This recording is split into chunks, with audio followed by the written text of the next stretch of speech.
आप सभी का स्वागत है मेरे चैनल शेयर मार्केट सीक्रेट्स में। आज हम एक ऐसी स्ट्रैटेजी के बारे में बात करेंगे जिसको दुनिया के सबसे अच्छे इन्वेस्टर माने जाने वाले वॉरेन बफे भी यूज़ करते हैं। दोस्तों देखिए, शेयर मार्केट में हम जितने भी आपको स्ट्रैटेजी या जितने भी आपको टिप्स देंगे वो सभी वैल्यू इन्वेस्टिंग के काम आने वाली है।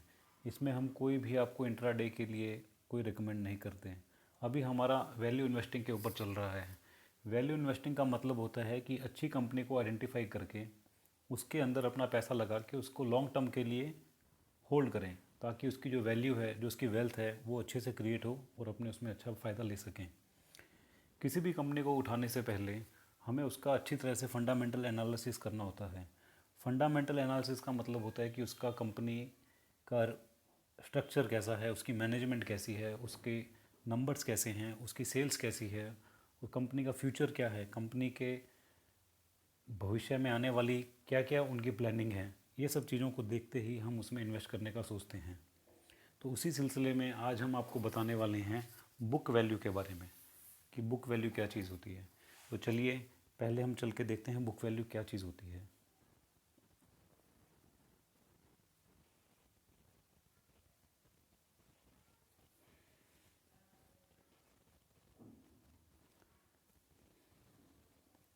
जैसा कि आप देख सकते हैं, बुक वैल्यू का मतलब होता है the book value of A company is the net difference between the companies total assets and total liabilities. अब इसको अगर सीधे शब्दों में अपने इसको समझाएं, इसका मतलब क्या होता है। इसका मतलब होता है कि जैसे आपकी कंपनी की 1,000 रुपये की एसेट्स हैं, आपके पास इतनी संपत्ति है, और आपने बाज़ार का रुपया देना है 900 रुपया, जिसमें आपकी करंट लाइबिलिटी और लॉन्ग टर्म लाइबिलिटीज़ हैं। तो आपका डिफरेंस हुआ 100 रुपये का। तो ये जो 100 रुपये हैं ये आपकी हुई बुक वैल्यू। अब बुक वैल्यू को पर शेयर कैसे निकालते हैं, इसका हम करते हैं। अगर आपकी कंपनी में समझिए कि 100 शेयर होल्डर हैं, 100 शेयर हैं, तो 100 अपना जो वहाँ से बैलेंस निकला था उसको भाग करेंगे नंबर ऑफ़ शेयर से, तो हमारी बुक वैल्यू हुई 1। इसका सीधे शब्दों में मतलब हुआ कि अगर आज आपकी कंपनी अपने सब एसेट्स बेच देती है, सब एसेट्स बेचने के बाद अपनी जितनी भी लाइबिलिटीज़ हैं उनको पूरा कर देती हैं, तो कंपनी के पास जो पैसा बचता है वो हर शेयर होल्डर को उसके पर शेयर के हिसाब से कितना रुपया कंपनी उसको वापस करेगी। तो इस केस में अपना हुआ 1 रुपया, तो उसका मतलब उस कंपनी की बुक वैल्यू है 1 रुपया पर शेयर। अगर किसी के पास 100 शेयर हैं तो उसको 100 रुपये मिलेंगे, किसी के पास 1,000 हैं तो 1,000 मिलेंगे, किसी के पास अगर 1 शेयर है तो उसको 1 रुपया मिलेगा। इसको अपने कंपेयर करेंगे उसके मार्केट प्राइस से। समझिए कंपनी की बुक वैल्यू है 1 रुपये की, उसका मार्केट प्राइस है 10 रुपये।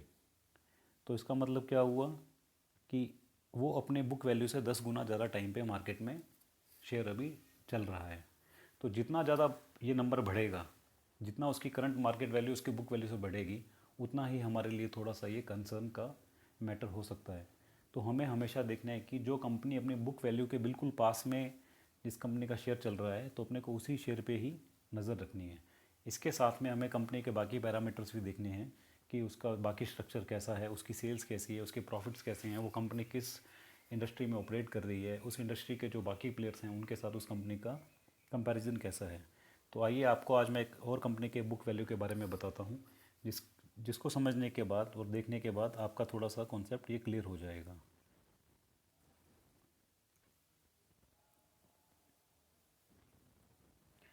आज हम जिस कंपनी के बारे में बात करेंगे उसका नाम है आईटीसी।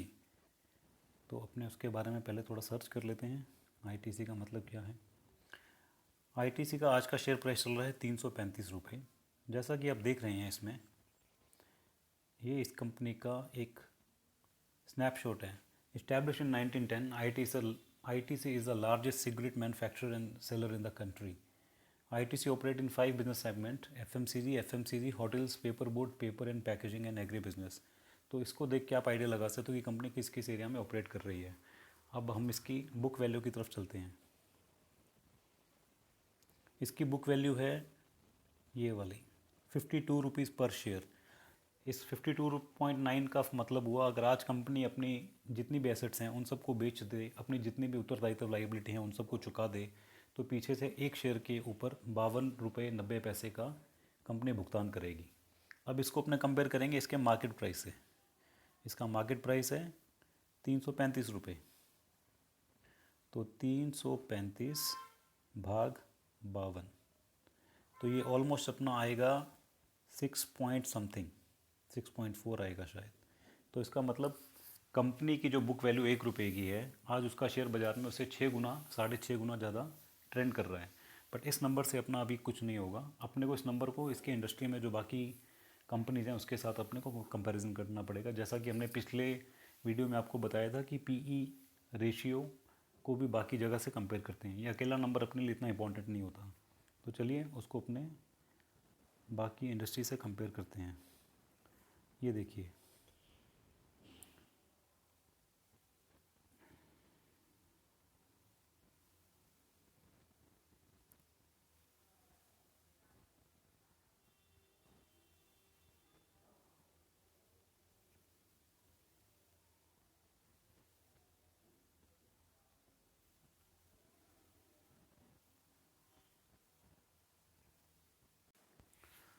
जी अभी आप देखिए, ये इस इंडस्ट्री में इसकी जो पीयर कंपैरिजन है वो 5 कंपनी हैं, ITC, Godfrey Phillips, VST, golden tobacco and NTC industries.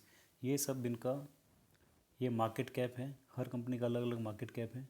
ये उसका current market price by book value, जो अपने ऊपर आईटीसी का 6.34 नंबर आया था, इसको अपने बाकी कंपनीज़ के साथ कंपेयर करेंगे अभी।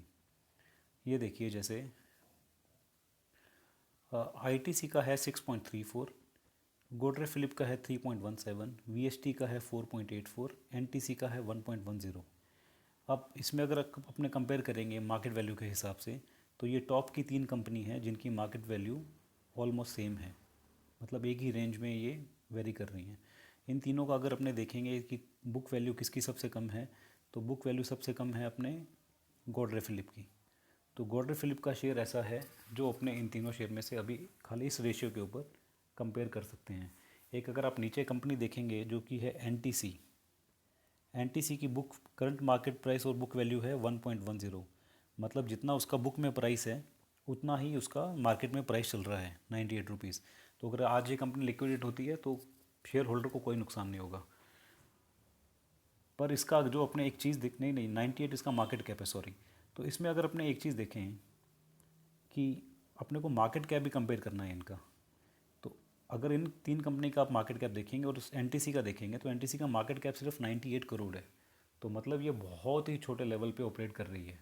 तो अपने को इस शेयर में अभी नहीं जाना, अपने को जाना है इन 3 कंपनी के अंदर, जो कि अपने को कभी भी उसका नुकसान नहीं हो सकता इन 3 कंपनी के अंदर। तो इसमें अगर अपने तीनों चीज़ देखेंगे तो सबसे कम बुक वैल्यू है गॉडरे फिलिप की। तो इस रेशियो के हिसाब से गॉडरे फिलिप अपना अभी अच्छा पिक हो सकता है।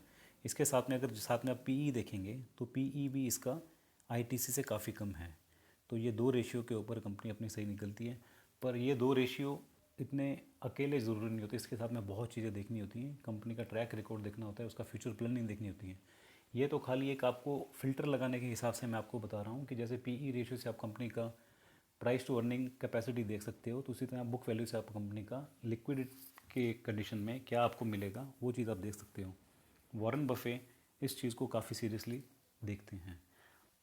हम आपको फिर बता रहे हैं कि खाली एक या 2 चीज़ों से आप इन्वेस्टमेंट नहीं कर सकते, ये एक लॉन्ग टर्म प्रोसेस है। इसमें कम से कम आपको 10-15 पैरामीटर्स के ऊपर हर कंपनी का जजमेंट लेना होता है, क्योंकि उसको लिए बिना आप डिसीज़न नहीं ले सकते।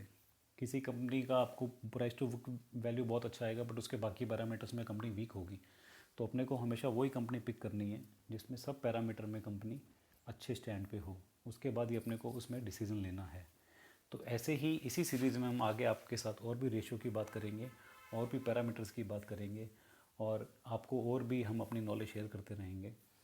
पर आप एक बात हमेशा याद रखिए कि किसी भी कंडीशन में आप बिना पूरी रिसर्च किए शेयर मार्केट में पैसा ना लगाएं, क्योंकि शेयर मार्केट में जितना लोगों को लगता है कि पैसा कमाना आसान है, ये उतना ही मुश्किल है, क्योंकि शॉर्टकट दुनिया में किसी भी चीज़ का नहीं होता।